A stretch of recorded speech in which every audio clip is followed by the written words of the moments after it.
बच्चों शुरू करते हैं। तो इस लेक्चर में हम लोग जे एडवांस 2020 कॉम्प्लेक्स नंबर के क्वेश्चंस डिस्कस करेंगे। तो दो ही क्वेश्चन है, there are only 2 questions which were asked in 2020 JEE advance. So let's start. तरीका वही रहेगा कि एक बार आप क्वेश्चन देख लें, then try your own solution, then उसके बाद फिर आप सॉल्यूशन यहाँ लेक्चर में जो है उसको कंसल्ट करेंगे। तो बच्चों शुरू करते हैं। देखो, तो इसमें क्या है कि एक बार क्वेश्चन पढ़ लिया जाए। तो क्वेश्चन में लिखा हुआ है कि एक कॉम्प्लेक्स नंबर अगर z है, रियल z का मतलब हो गया रियल पार्ट, तो सभी जानते हैं। s का हो गया set of complex number z satisfying this. अच्छा ठीक है। i हो गया √(-1) फाइन। मिनिमम पॉसिबल वैल्यू चाहिए mod of z1 minus z2 का होल स्क्वायर। अच्छा,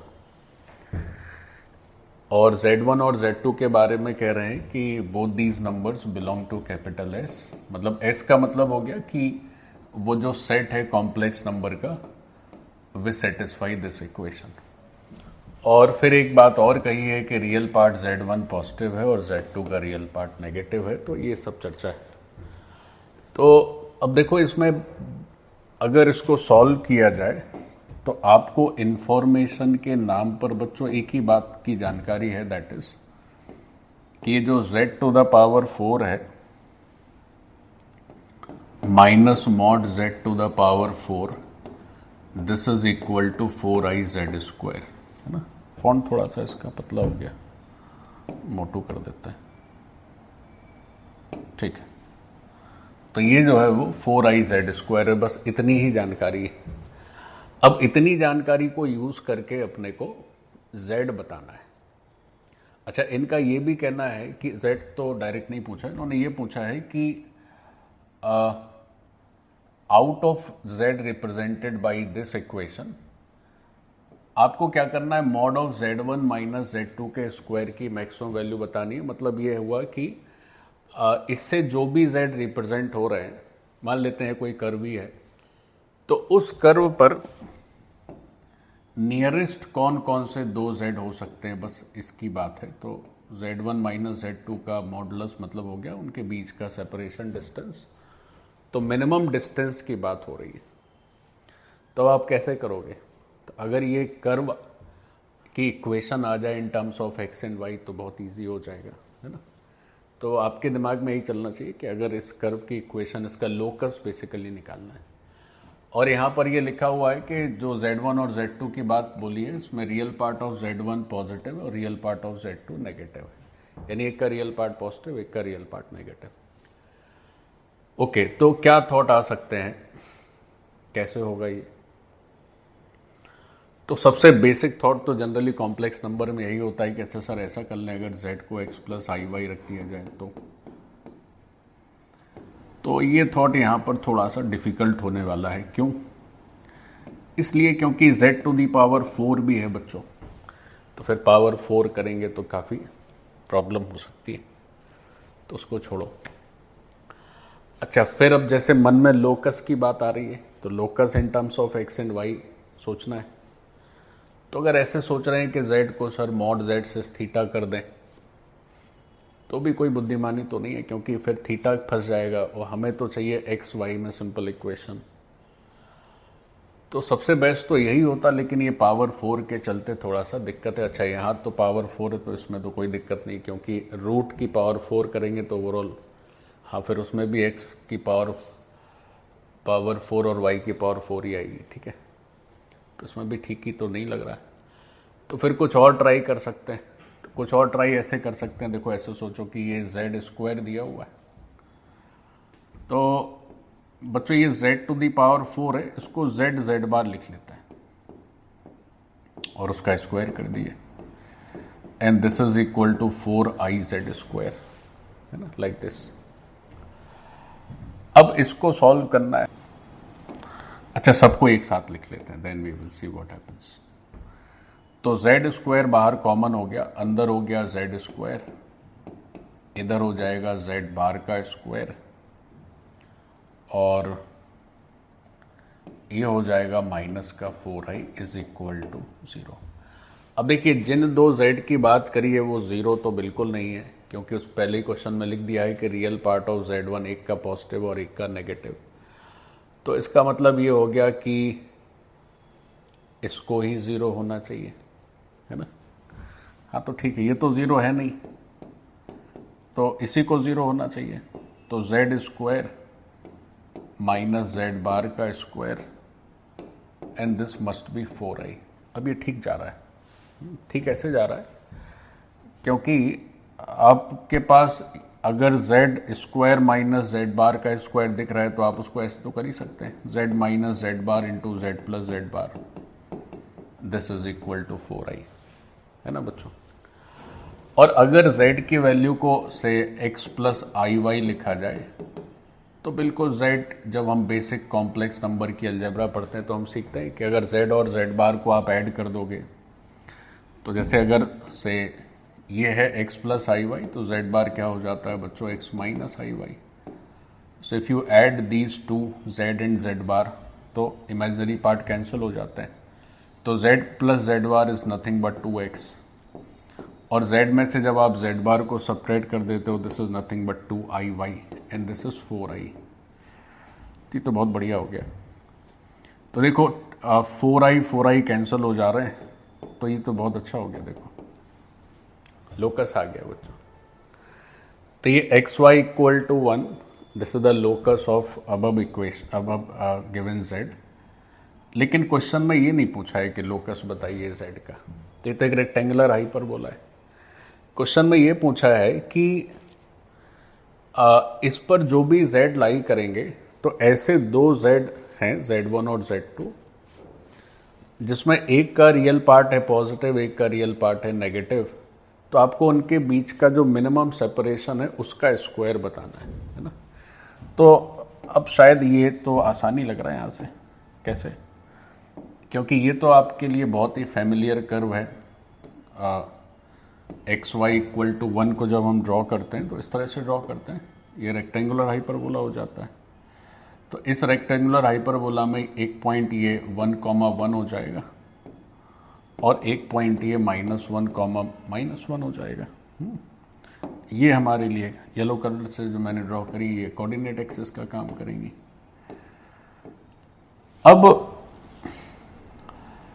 अब देखिए ऊपर का जो भी पोर्शन है इस कर्व का, तो उस पे जो भी z लाई करेंगे तो उन सभी का जो रियल पार्ट है फॉर दिस पोर्शन, उन सभी का रियल पार्ट पॉजिटिव आएगा, और जो नीचे का पोर्शन है उन सभी के लिए रियल पार्ट नेगेटिव आएगा, है ना। क्योंकि यहाँ जो भी कर्व है मैंने x और y बना दिया है, आप रियल और इमेजिनरी से भी समझ सकते हैं। ये रियल एक्सिस की तरह काम करेगी और ये इमेजिनरी एक्सिस की तरह काम करेगी। तो रियल पार्ट पॉजिटिव है तो इधर आएगा और इमेजिनरी पार्ट पॉजिटिव है तो इधर आएगा। तो एक चलिए ये भी अच्छी बात है कि जो Z1 और Z2 उसमें एक Z1 इधर है और Z2 यही तो है ना, real part of Z1 positive था, हाँ ठीक है, और real part of Z2 negative है, तो ये भी अच्छा हो गया। मतलब दो जो Z1 Z2 की बात कर रहे हैं उसमें एक Z इधर है तो ये Z1 कर दिए और एक Z इधर ये Z2 कर दिए। अब इस पर बहुत सारे Z हैं और इस पर भी बहुत सारे Z हैं, है ना, ये तो पूरा नीचे तक जाएगा। तो अब आपको पकड़ना है कि यहाँ पर एक पॉइंट लें और यहाँ पर एक पॉइंट लें, उनके बीच की मिनिमम डिस्टेंस बतानी है। तो अब इससे आसान क्या होगा भाई, तो दिख ही रहा है, यही तो मिनिमम डिस्टेंस है। क्योंकि अगर आप इसके अलावा कोई भी डिस्टेंस सोचें, जैसे ऐसे सोचिए, तो ये लंबाई इससे तो बड़ी हो जाएगी और ये नीचे वाला भी इससे बड़ा हो जाएगा। तो इसके लिए कोई भी आपको मैक्सिमा मिनिमा डिफरेंशिएशन कुछ नहीं करना है, स्ट्रेट फॉरवर्ड यही मिनिमम डिस्टेंस है। तो ये जो मिनिमम डिस्टेंस है d, ये जो मिनिमम डिस्टेंस है यही मिनिमम डिस्टेंस है Z1 और Z2 का मॉडुलस और उसकी मिनिमम वैल्यू, ठीक है। और इसका आंसर कितना लिखेंगे, तो ये ओरिजिन है बच्चों 0 0 और ये 1,1 है, तो ये 1 है बच्चों और ये भी 1 है, तो नेचुरली ये पाइथागोरस से √2 हो गया, तो पीछे भी √2 ही होगा। सो दिस इज 2 √2। तो जो मिनिमम वैल्यू है इसकी दैट इज 2 √2।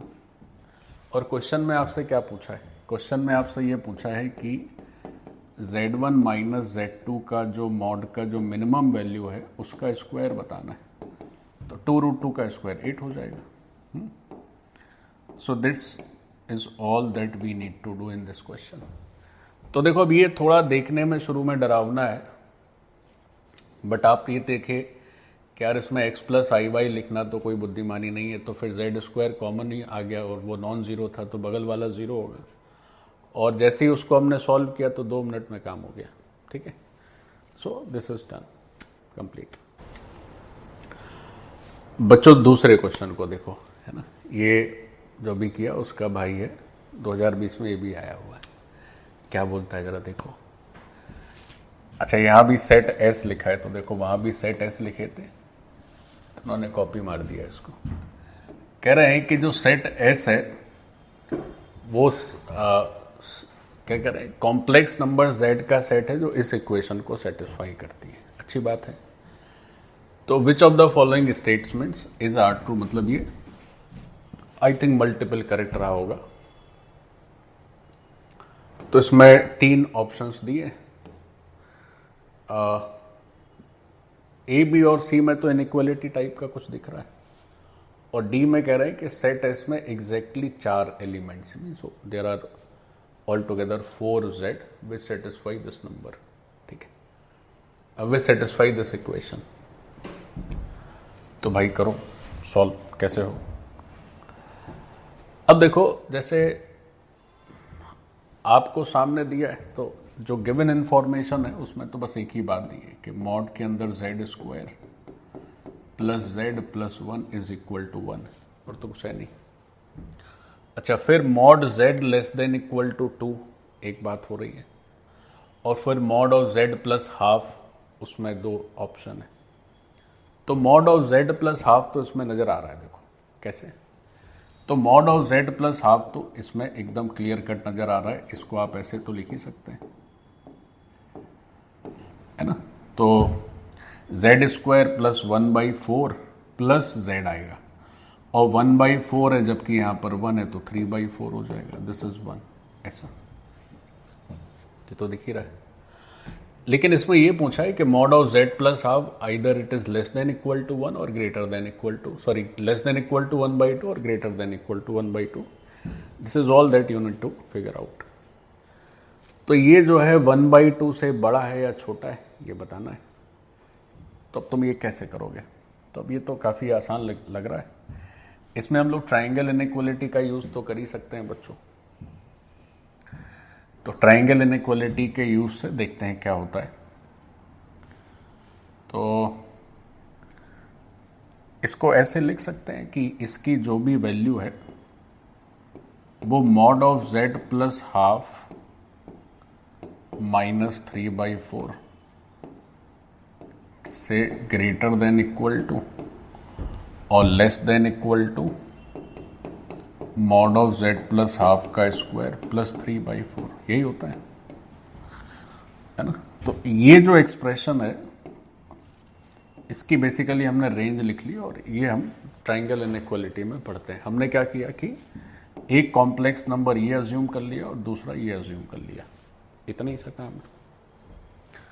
अब बच्चों आगे सीखो। अब आपके मन में 2 बातें हैं। तो पहले ये थोड़ा आसान ही लग रहा है, इसमें तो मॉडुलस का चलिए झंझट है, इससे देखते हैं क्या रिजल्ट आता है। तो ये 3/4 समझ रहे हैं ना, क्योंकि 1/4 यहाँ निकल गया तो टोटल 1 था, इसलिए मैंने 3/4 लिख रखा है। तो 2 इनइक्वालिटी है, दोनों को सॉल्व करके देखते हैं क्या परिणाम आते हैं। तो पहले इससे निपट लिया जाए। तो इसको अगर देखोगे तो mod z plus half square greater than equal to, इसको उधर शिफ्ट कर देंगे तो 1/4 आ जाएगा। तो भाई ये तो तुरंत हो गया। इसका स्क्वायर अगर ग्रेटर देन इक्वल टू 1/4 है तो उसकी खुद की जो वैल्यू होगी, क्या कर दिया मैंने यार, यहाँ स्क्वायर हटाना होगा ना। तो इसकी जो अपनी वैल्यू होगी वो वैल्यू 1/2 या उससे बड़ी ही आएगी, है ना। तो एक आंसर तो ये हो गया। तो ये आंसर कोई है हाँ, एक तो आंसर दिख रहा है, तो C part is correct answer. अब देखो सी पार्ट जब हो ही गया तो मॉड ऑफ z प्लस 1/2 का मामला क्लोज हो गया, क्योंकि मॉड ऑफ z प्लस 1/2 यहां से भी आएगा, अब इसके फिर चक्कर में नहीं पड़ना है। तो अब इसको खत्म करते हैं। अब बात आती है कि साहब मॉड z, अब मॉड z कैसे करोगे? तो मॉड z के लिए क्या करना होगा आपको, इसको इस तरह ना लिख के डायरेक्ट ही लिखा रहने दीजिए, है ना। कैसे? अब देखो मॉड z की बात करते हैं। तो हमारा जो एक्सप्रेशन गिवन है that is z² plus z plus 1, और ये 1 दे रखा है ना। तो अब इसमें 1/2 अपने को बनाना नहीं है, तो अगर मन में आए कि सर ऐसा कर दें कि ये जो भी एक्सप्रेशन है इसकी सबको अलग अलग कर दिया जाए, ऐसे, है ना। आप ऐसे सोचो कि अगर ये z1 है, ये z2 है और ये z3 है, so this is less than equal to mod z1 plus mod z2 plus mod z3, तो उससे कुछ आएगा ही नहीं। तो अगर मन में ये आया तो उसको मन से निकाल दें, क्योंकि उससे तो कुछ आना नहीं है ना, क्योंकि ये रह गया 0 less than equal to mod z² plus mod z, तो दिस इज ऑलवेज ट्रू, इससे तो कुछ आया नहीं। अपने को मॉड z की वैल्यू चाहिए विच इज क्या ये लेस देन इक्वल टू 2 आ रही है, this we need to check. तो फिर ऐसे तो बात बनी नहीं, तो फिर क्या करना होगा? तो फिर आप ऐसा कर सकते हो कि कुछ और जुगाड़ लगाओ। तो कुछ और जुगाड़ लगाओ, जुगाड़ में कुछ ऐसा करो कि इसको ऐसे लिख लो, है ना। अब इसे आप दो कॉम्प्लेक्स नंबर की तरह ट्रीट करें, तो दो कॉम्प्लेक्स नंबर की तरह ट्रीट करें तो फिर से इसकी वही रेंज लिख लेते हैं। क्या? z² प्लस z माइनस 1, इसका mod, this is less than equal to ये पूरा, and this is less than equal to, क्या हो जाएगा भाई, z² प्लस z प्लस 1, ऐसा, है ना। हमने क्या किया, इसको एक कॉम्प्लेक्स नंबर की तरह लिख लिया बच्चों, और इसको भी एक कॉम्प्लेक्स नंबर की तरह लिख लिया। अब सॉल्व करते हैं। तो देखो बीच में तो 1 ही, लेस देन इक्वल टू, अच्छा ये क्या है साहब, ये है mod of z² plus z plus 1, तो इधर से तो कुछ बात आई बनी नहीं, तो फिर से वही आ जाएगा, 1 से 1 कैंसिल, तो ये मॉड वैल्यू तो ग्रेटर देन इक्वल टू 0 हो ही जाएगी, है ना। अच्छा इधर क्या है, इधर है बच्चों की mod of z² plus z minus 1, this is less than equal to 1, तो जो भी है बस इधर ही का सहारा है, उधर से तो कुछ हो नहीं रहा है। इसको देखो, तो इस एक्सप्रेशन की जो मॉड वैल्यू है वो 1 से छोटी है, तो खुद क्या हो जाएगा, तो खुद हो जाएगा -1 से 1, तो ये खुद हो गया -1 से 1। अच्छा अब ये तो बड़ा ऑब्वियस है, ये तो होना ही है, इसमें तो कुछ विशेष नहीं है, क्योंकि -1 यहाँ भी है, -1 यहाँ भी, इसमें मॉड ऐड कर रहे हैं, तो ये पार्ट इससे तो बड़ा है, ये तो हर z के लिए वैलिड है, कैसा भी z हो। तो अब हमारा जो हीरो है बस वो इतना ही है, तो इस हीरो से जरा बात कर ली जाए, क्यों भाई ये लेस देन इक्वल टू 2 हो जा रहा है, तो mod of z² plus z is less than equal to 2। अब चूंकि ये लेस देन इक्वल टू 2 है तो इसको फिर सॉल्व करिए, तो मॉड z चाहिए अपने को। तो अब देखो भाई ऐसा है, इसको आप ऐसा कर सकते हैं कि ये जो नंबर है mod of z² plus z,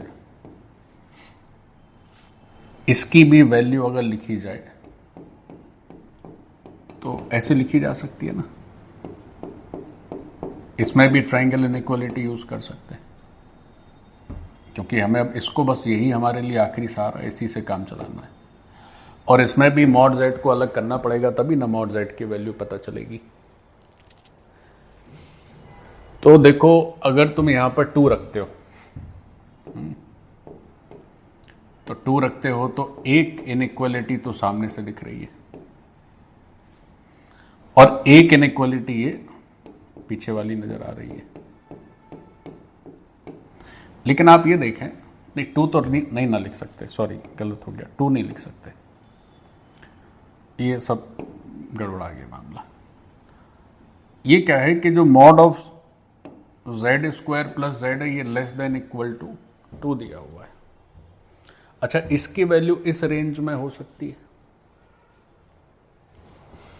तो जब ये मॉड 2 या 2 से छोटा है तो इसकी जो लीस्ट वैल्यू है से, और वो भी तो 2 से छोटी आएगी। अच्छा, ये 2 से छोटा होगा, ये इसमें थोड़ा संदेह है। क्यों? क्योंकि ये भी इससे बड़ा है और 2 भी इससे बड़ा है। तो इन दोनों का आपस में क्या होगा ये तो कुछ कह नहीं सकते। इसको नहीं लगा सकते बीच में, क्योंकि 2 भी इससे बड़ा और ये भी इससे बड़ा है। लेकिन इसमें जरूर हिसाब किताब बैठ सकता है। ये छोटा है इससे और ये 2 से छोटा है ना बच्चों? तो ये भी 2 से छोटा हो जाएगा। तो फिर हम कैसे इसको सॉल्व कर सकते हैं? तो हम लिख सकते हैं कि मॉड के अंदर mod z square minus mod z जो है this is less than equal to 2। अब इसको सॉल्व कर लीजिए। तो इसको जब आप सॉल्व करेंगे तो फिर से वही हो जाएगा कि ये जो mod z square minus mod Z है वो -2 से 2 के बीच में हो जाना चाहिए। तो एक बार इसको सॉल्व करेंगे और एक बार इसको सॉल्व करेंगे। तो इसको सॉल्व करने से क्या होगा? Mod z square minus mod z -2 less than equal to 0। So this is mod z -2 mod z +1 less than equal to 0। तो यहां से जो मॉड जेड की वैल्यू आ रही है वो आ रही है बच्चों -1 से 2, ठीक है ना? और यहां से जो वैल्यू आ रही है मॉड जेड की, सो कितनी आ रही है देखो जरा, mod z square minus mod z +2 greater than equal to 0। ये तो हमेशा ही वैलिड है, ऑलवेज ट्रू, क्योंकि इसका तो डी नेगेटिव हो जा रहा था, तो हमेशा ही वैलिड है। यानी वो मॉड जेड जो इसको भी सेटिस्फाई करे और इसको भी सेटिस्फाई करे, तो वो तो वही है ना जो यहां लिखे हुए हैं। तो फाइनली जो मॉड जेड आया that is less than equal to 2। तो ये हो गया मॉड जेड का आंसर। बड़ा इसने जो है तंग कर दिया। लेकिन देखो